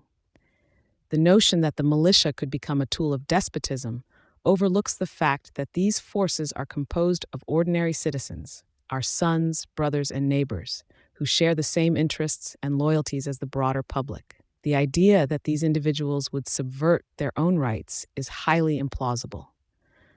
The criticism that the militia could be sent on distant, absurd missions across the country or even used as a substitute for financial debts is a distortion designed to stoke fear. If an oppressive force were to arise, it would not rely on a militia composed of citizens who could easily turn against those attempting to impose tyranny. In reality, the Constitution's framework ensures that the militia serves as a protective measure for liberty, not a threat. In times of insurrection or invasion, it is logical for militias from neighboring states to be mobilized for mutual defense. This was common during the Revolutionary War and reflects the fundamental purpose of the Union, to provide collective security. Placing the power to mobilize the militia under federal authority ensures a timely and coordinated response, preventing delays that could result from waiting until threats reach a critical stage. Thus, federal oversight of the militia not only aligns with the Constitution's aims, but serves as an essential safeguard for the Republic. The Federalist number 30, concerning the general power of taxation. Hamilton to the people of the state of New York. The federal government must have the power to provide for the national forces, which includes raising troops, building fleets, and managing all related expenses. However, its jurisdiction over revenue must also cover the national civil list, payment of debts, and all expenditures from the national treasury. Therefore, the government must possess a general power of taxation, essential for sustaining its functions. Without this power, the government risks either oppressive taxation or collapse from financial insufficiency. In the Ottoman Empire, where the sovereign lacks authority to impose new taxes, governors resort to plundering citizens, weakening governance. A similar situation has plagued America under the Confederation, where the reliance on state requisitions for federal funds has led to financial decline and ineffective governance. Despite being constitutionally obligated, states routinely fail to meet requisitions, resulting in a feeble union unable to sustain itself or command respect. The only remedy is to abandon the flawed system of quotas and requisitions and allow the federal government to raise its own revenues through direct taxation. Some opponents of the Constitution agree, but suggest limiting federal taxation to external sources like imports. This would leave the Union financially dependent on state governments, undermining its ability to meet current and future needs. Commercial imposts alone cannot cover existing debts and necessary expenditures, let alone unforeseen demands. A government that cannot secure adequate funds cannot function effectively or command confidence. Relying on state requisitions to cover deficits is impractical. As experience shows, this system breeds discord between states and weakens national unity. If states struggle to meet their obligations now, they will fare no better with reduced contributions under a constrained federal tax system. A government perennially short of funds cannot maintain stability, dignity, or credit. It will resort to makeshift measures, undermining public confidence and international respect. In wartime, the insufficiency of a limited revenue source becomes stark. If reliant solely on imposts, the government would divert funds from essential services to defense, destroying public credit just when it is most needed. War finance often depends on borrowing, and a government with unstable revenue streams cannot secure favorable loans. Without full taxing authority, the union would appear unreliable to lenders, forcing it to borrow under onerous terms akin to those given to unreliable debtors. Concerns about the adequacy of national resources under full federal taxation are mitigated by the government's ability to activate all community resources and secure loans against future revenue. A national government empowered to create new taxes can confidently engage both domestic and foreign creditors, ensuring financial stability. By contrast, a government dependent on 13 separate entities for funding cannot inspire the same confidence, as no lender would trust a borrower reliant on the inconsistent actions of others. Those hoping for an idealized, conflict-free existence ignore the real challenges nations face. The current fragile state of American finances demands a strong, capable federal government that can secure adequate resources to weather the uncertainties and adversities that may arise. Such a government, empowered to tax effectively, is essential for the country's stability, security, and prosperity. The Federalist number 31, concerning the general power of taxation, continued Hamilton to the people of the state of New York. In any discussion, there are foundational truths that command immediate assent, much like the axioms of geometry. In politics, similar principles include the need for power to match its purpose and the necessity of proportionate means to achieve an end. Though political truths are less precise than mathematical ones, they still rely on common sense and unbiased judgment. Often, opposition arises not from the validity of these principles, but from passions, prejudices, or a refusal to accept clear evidence. This explains the resistance to the idea that the federal government should have a broad power of taxation. A government must possess every power necessary to fully accomplish its duties and safeguard national security, free from undue limitations. Since national defense and public peace are unpredictable, the government must have unrestricted power to address these needs, including through taxation.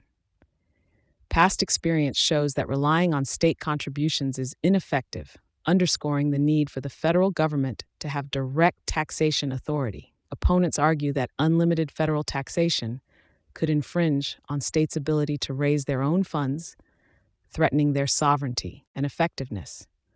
They fear the federal government might monopolize taxation, gradually depriving states of necessary revenue. However, this concern often hinges on imagined usurpations rather than the Constitution's actual provisions. Fears of federal overreach stem from a misunderstanding of the system's checks and balances, which are designed to prevent such abuses. Just as state governments are trusted with their powers without constant fear of usurpation, so too should the federal government be trusted within its constitutionally defined limits. It is equally likely that state governments might encroach on federal authority, and conflicts could arise on either side. In a republic, the strength lies with the people, and state governments often have more immediate influence over them. Therefore, if any conflict occurs, it is more probable that states would challenge the Union than the reverse. Given these dynamics, it is unwise to assume the federal government is inherently more likely to overstep. Instead, the focus should be on the balanced design of powers in the Constitution. Concerns about unchecked federal taxation should be viewed in light of the Constitution's structure, which offers safeguards against abuse. The true security lies in the vigilance and judgment of the people, who ultimately control the balance of power between state and national governments. By ensuring a well-designed system where both levels of government are accountable, fears of imbalance can be laid to rest.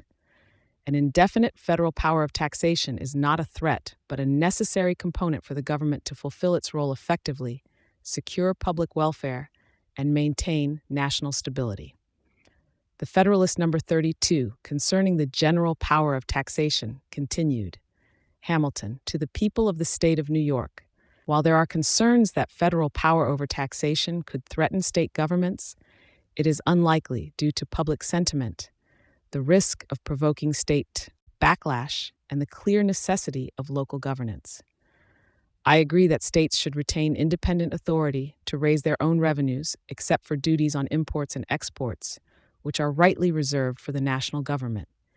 Any federal attempt to encroach on state taxation beyond these exceptions would be an unjustified overreach, unsupported by the Constitution. The Constitution does not seek to fully consolidate state and federal powers, but aims for a partial union. States would retain all sovereign rights not explicitly granted to the Union, unless doing so would directly contradict federal authority. This exclusivity applies in 3 cases: where the Constitution grants explicit federal control, prohibits states from similar powers, or where state powers would fundamentally conflict with federal ones. Examples include federal control over the capital, duties on imports, and establishing a uniform rule of naturalization. Taxation on items other than imports and exports remains a shared power between the Union and the states. There is no clause making this power exclusive to the Union or prohibiting states from exercising it. The specific restriction on duties for imports and exports implies that, without it, states would inherently retain such authority. This limited restriction affirms state power to tax other areas, supporting a concurrent jurisdiction where states remain sovereign in taxation, barring express prohibitions. Fears of conflict between state and federal taxation powers are overstated. While a state tax on a particular item could make additional federal taxes impractical, this does not indicate a constitutional conflict, but a matter of practical judgment. States and the federal government might occasionally need to adjust their policies to avoid overlap, but this does not equate to a loss of state sovereignty. Such adjustments reflect the balance required in a divided sovereignty and do not imply a surrender of state powers, unless expressly stated. The concurrent jurisdiction over taxation is inherent to the structure of shared sovereignty, and any powers not explicitly denied to the states remain theirs. The Constitution consistently includes negative clauses to prohibit state actions only where necessary, reinforcing the interpretation that states retain broad authority unless specifically restricted.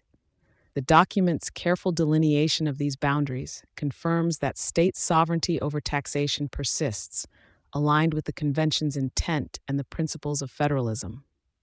The Federalist number 33, concerning the general power of taxation, continued Hamilton. To the people of the state of New York, critics of the Constitution have targeted the clauses granting Congress the authority to make all laws which shall be necessary and proper for executing its powers, and declaring such laws as the supreme law of the land. These provisions have been distorted into exaggerated threats, portrayed as mechanisms that would destroy state governments and erode liberties. However, these clauses merely affirm an inherent truth. A federal government vested with specific powers must have the means to enact laws necessary for exercising those powers. Removing these clauses would not alter the fundamental function of the federal government.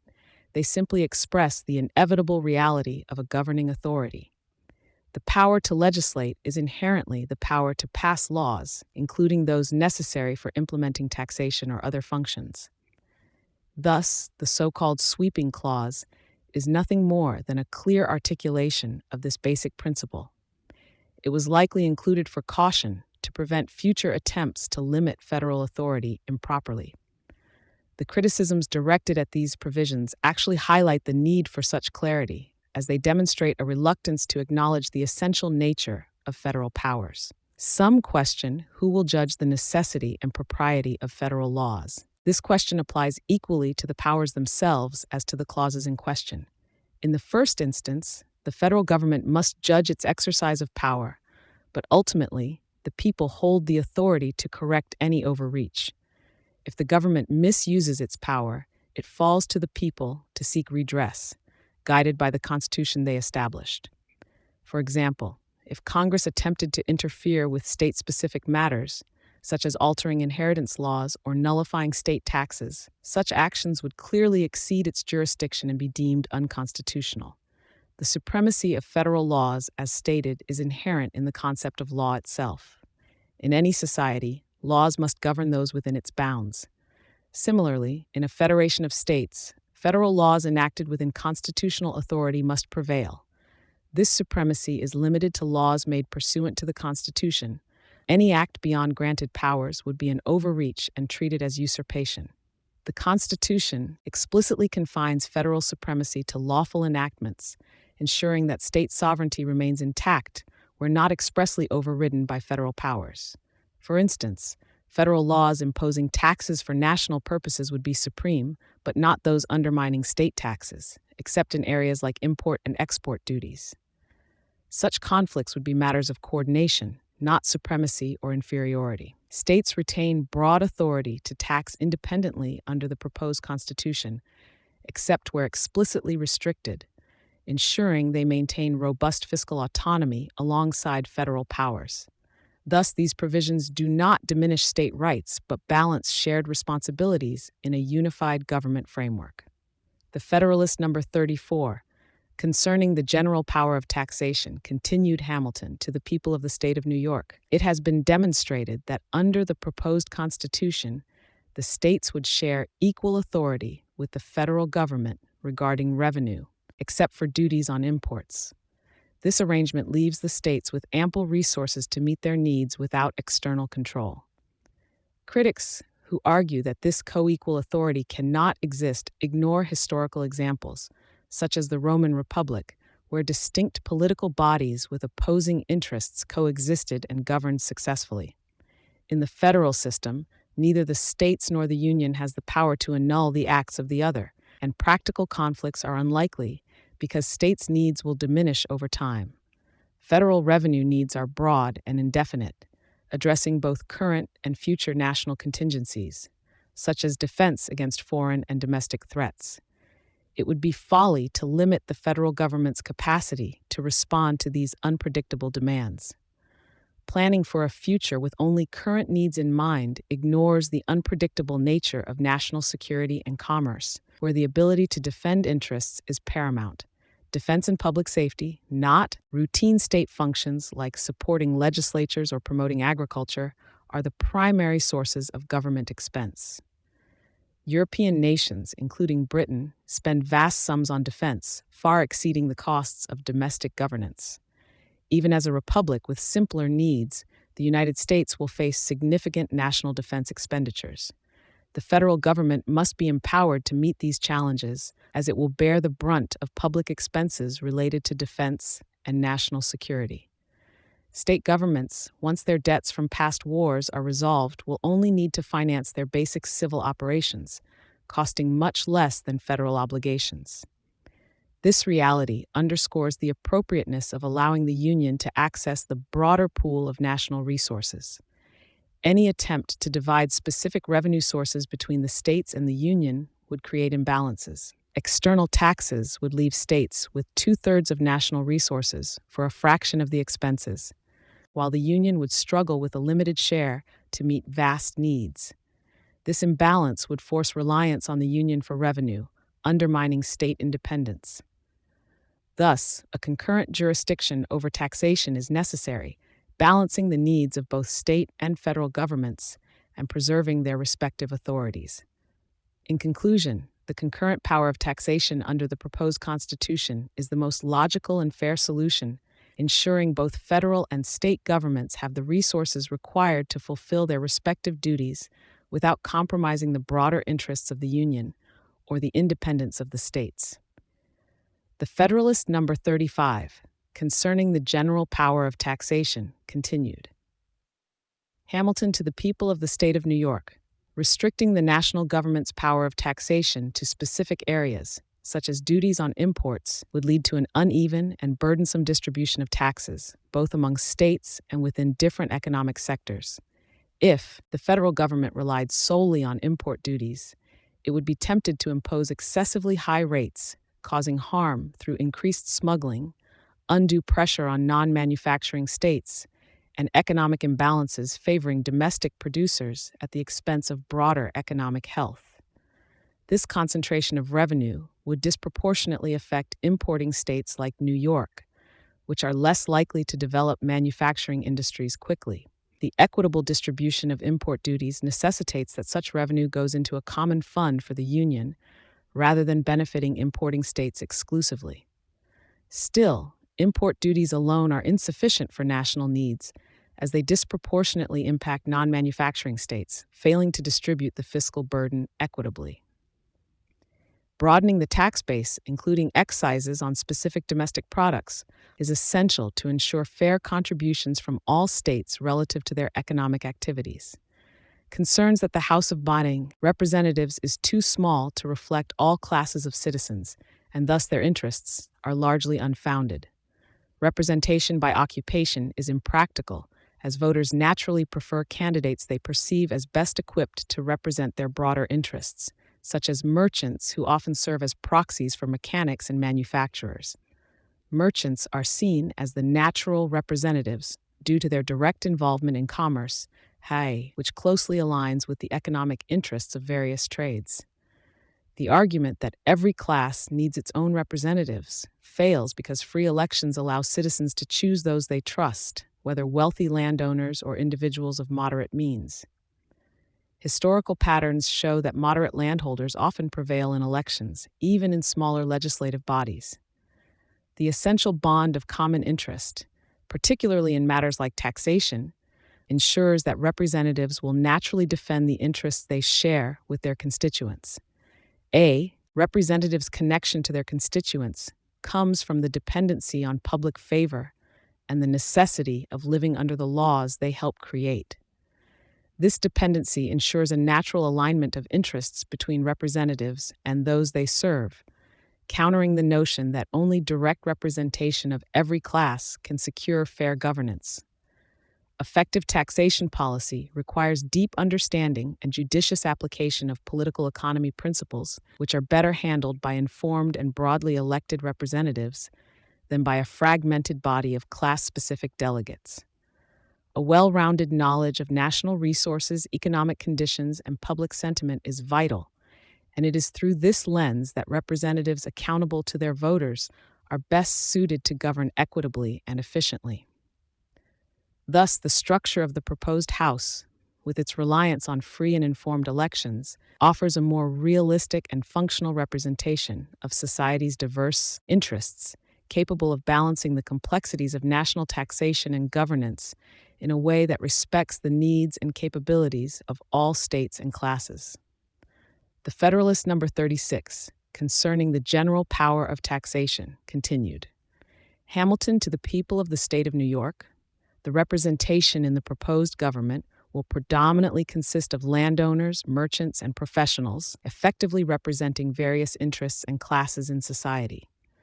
While exceptions exist where individuals from other walks of life rise to prominence, these are not common enough to alter the general character of governance. The broad accessibility of representation ensures that merit can emerge from any class, but overall, representation aligns with property, commerce, and learned professions. A related objection suggests that the federal government cannot effectively manage internal taxation due to a lack of local knowledge and potential conflicts with state laws. However, just as state legislatures rely on local representatives for specific insights, the national legislature would similarly draw on the knowledge of state representatives. Expertise in taxation generally pertains to broader economic understanding, rather than detailed local knowledge, which can be supplemented by the input of state members and existing state systems. Internal taxes are categorized as direct and indirect. For indirect taxes, like duties on goods, local variations are minimal and easily managed. When it comes to direct taxes, such as land taxes, the practical execution falls to locally appointed assessors and commissioners, whether under state or federal jurisdiction.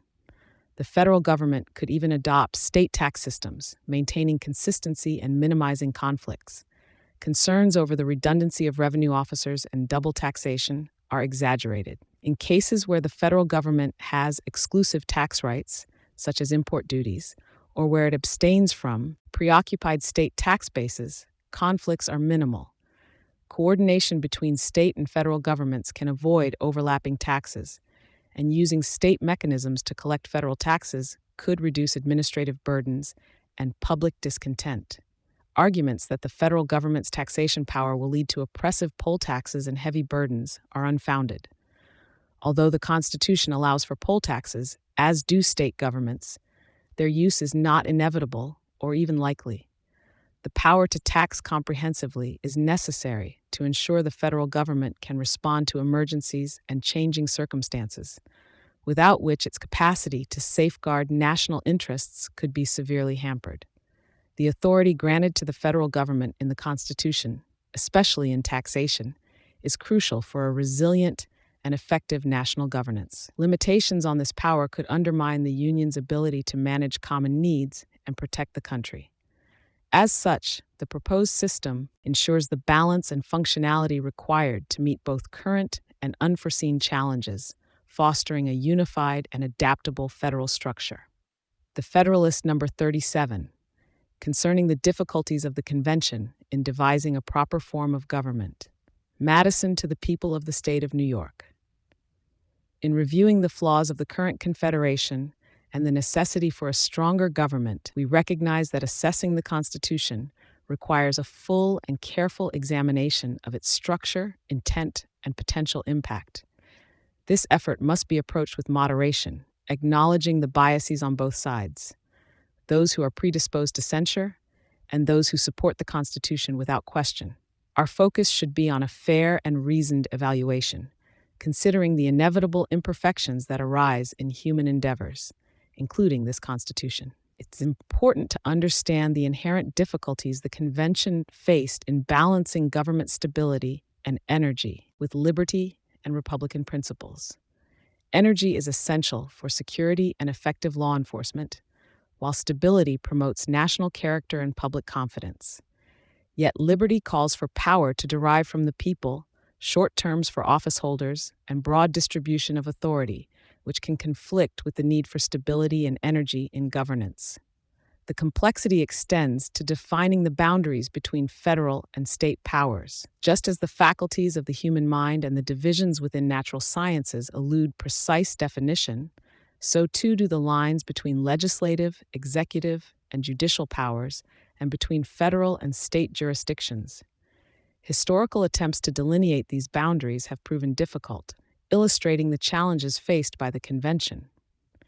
The delegates also had to navigate the conflicting interests of large and small states, balancing representation and influence in a way that satisfied both parties. Compromises were necessary, and while the resulting Constitution may not perfectly align with theoretical ideals, it represents a significant achievement in overcoming these obstacles. Despite the many challenges, the Constitution was formed with an extraordinary degree of agreement, a testament to the necessity felt by all parties to compromise for the greater good. This unity, almost miraculous in the context of human nature and history, suggests a providential hand guiding the process. The Convention's success contrasts sharply with historical failures in other nations to reform flawed systems, underscoring the uniqueness and importance of the American effort. The success of the Convention, despite the formidable challenges of reconciling diverse interests and creating a balanced system, stands as a remarkable accomplishment in governance. It highlights the importance of approaching the Constitution with an open mind and a willingness to appreciate the effort required to craft a lasting framework for national stability and unity. The Federalist number 38, the same subject continued, and the incoherence of the objections to the new plan exposed Madison. To the people of the state of New York, throughout history, governments established by deliberate consent often relied on individuals of exceptional wisdom and integrity rather than assemblies. Examples include Minos in Crete, Lycurgus in Sparta, and Solon in Athens. Even the Romans, who had complex political systems, frequently trusted single leaders like Romulus and Brutus to shape their government. The Greeks, known for their vigilance over liberty, occasionally preferred the decisive action of one leader over the potential discord of group deliberations, demonstrating their fear of division among many over the risk of corruption by one. These historical precedents underscore the challenges of designing effective governance and warn against the repeated experiments some propose. America's improvement over ancient methods in framing its Constitution does not make it immune to the difficulties of such endeavors. Errors in the Constitution likely stem from the complex nature of the task rather than negligence, and only practical application will reveal these flaws. just as the Articles of Confederation's weaknesses became apparent only after being tested. America's current situation mirrors that of a patient needing urgent care. Though advised by chosen experts who agree on a remedy, critics suggest various alternatives without consensus, warning of dire outcomes should the proposed solution be adopted. The objections raised are numerous and conflicting. Some argue the Constitution centralizes power too much, while others believe it doesn't go far enough. Some demand a Bill of Rights for personal liberties, while others focus on states' rights or see no need for a Bill of Rights at all. The critiques span concerns about representation, potential tyranny, the balance of powers, and the practicalities of governing such a diverse nation. These disagreements among critics highlight the improbability of finding a perfect or universally accepted alternative. It would be wiser to proceed with the proposed Constitution, amending it over time as needed, rather than delaying action in pursuit of an elusive ideal. The existing Confederation, already rife with defects, such as unchecked congressional powers over finance and military without sufficient authority to govern effectively, presents more significant dangers than the proposed changes. Under the Articles, Congress already oversteps its bounds out of necessity, handling the Western territories and establishing governments without clear constitutional authority, revealing the untenable nature of a government without sufficient and defined powers. Ultimately, the question is not whether the new Constitution is perfect, but whether it offers a substantial improvement over the current system. The flaws in the Articles of Confederation have already led to overreach by necessity, threatening either dissolution or unchecked usurpation. The proposed Constitution seeks to create a stable framework that can evolve and adapt, ensuring governance that is both powerful enough to meet national needs and restrained enough to protect liberty. The Federalist number 39, the conformity of the plan to Republican principles, Madison, to the people of the state of New York. Having concluded our introductory observations on the proposed government plan, we now move to examining its specifics. The first critical question is whether the government is genuinely Republican in nature. Only a Republican form aligns with American values, the principles of the Revolution, and the belief in humanity's capacity for self-governance. If the proposed plan deviates from this form, its defense becomes untenable. A republic, at its core, is a government deriving all powers from the people, administered by officials serving for limited terms, during good behavior, or at the people's pleasure.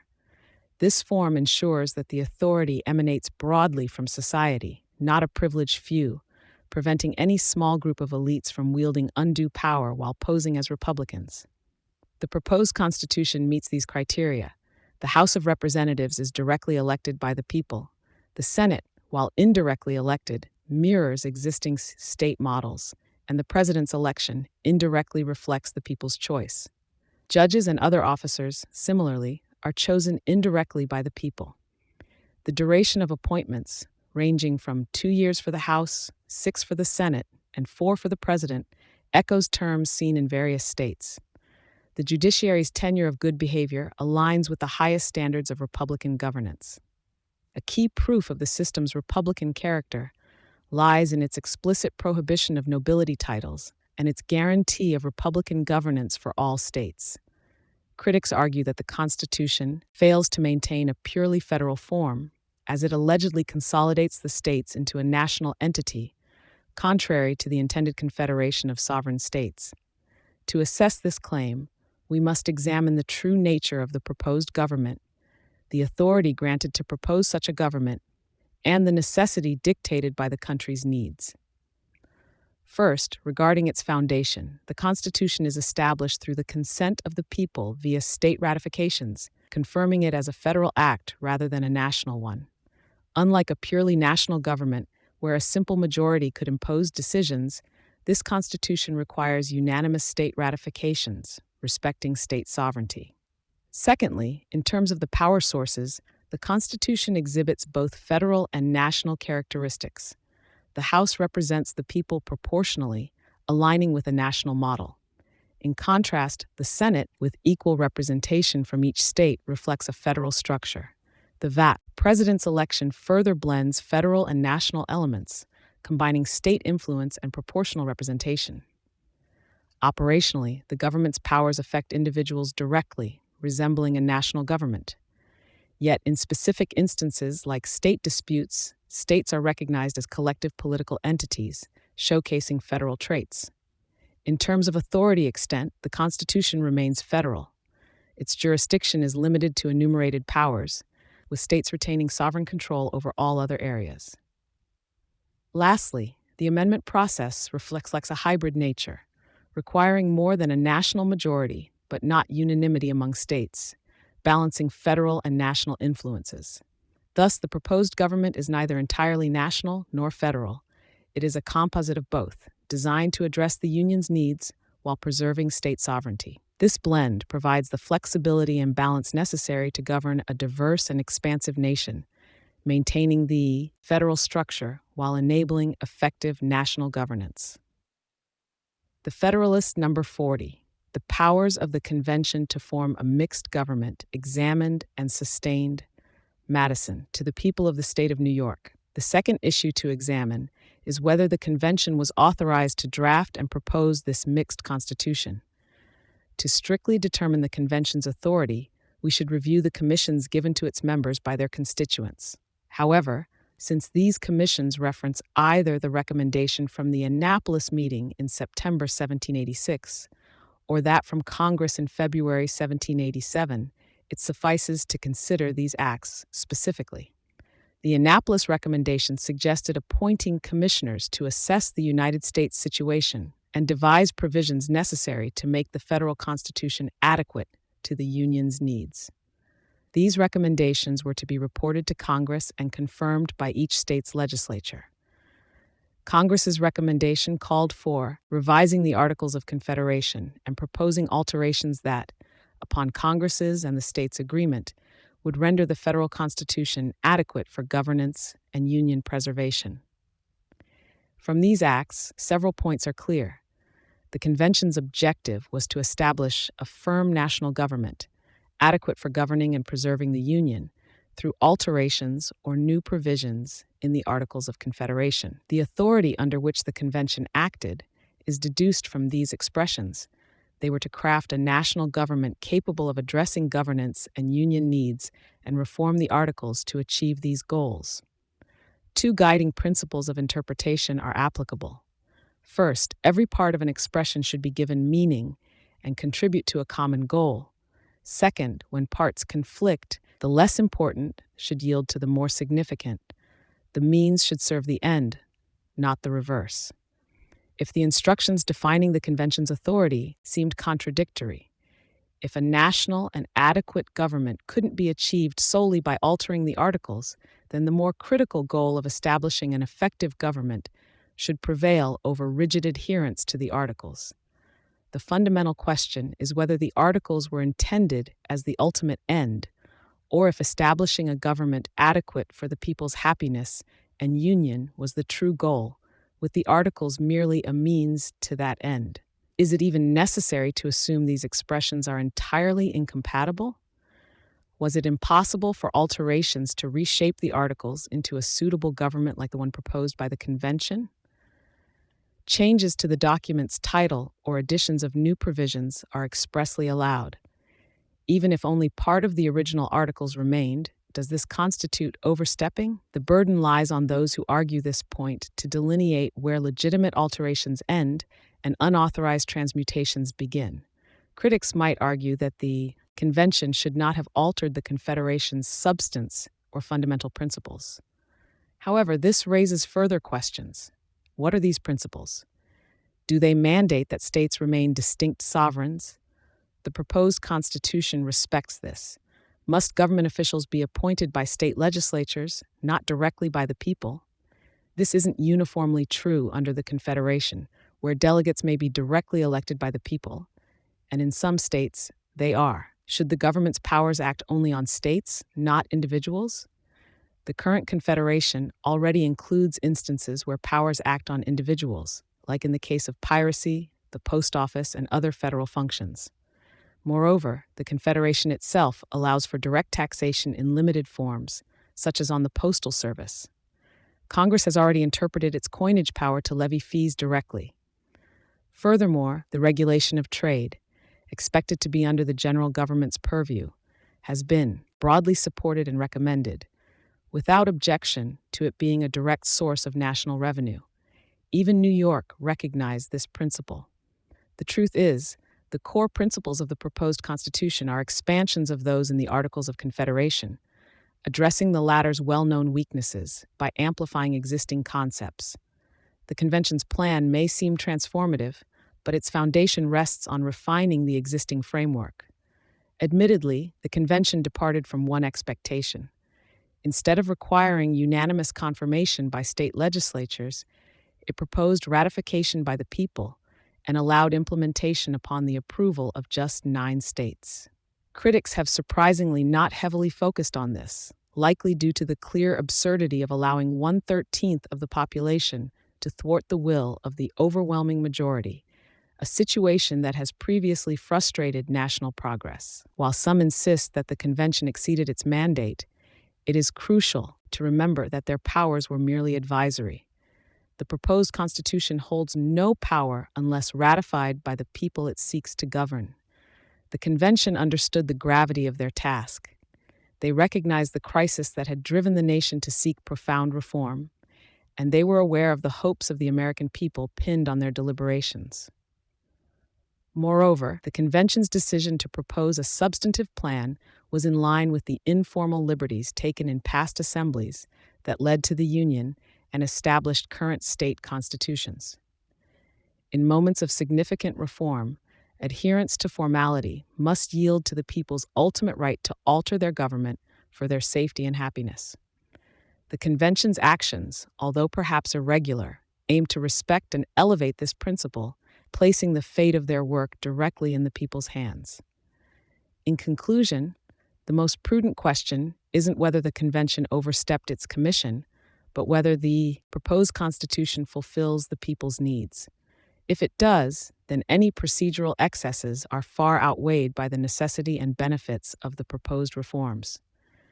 The ultimate judgment belongs to the people themselves, whose approval would sanctify and give life to this new framework of governance.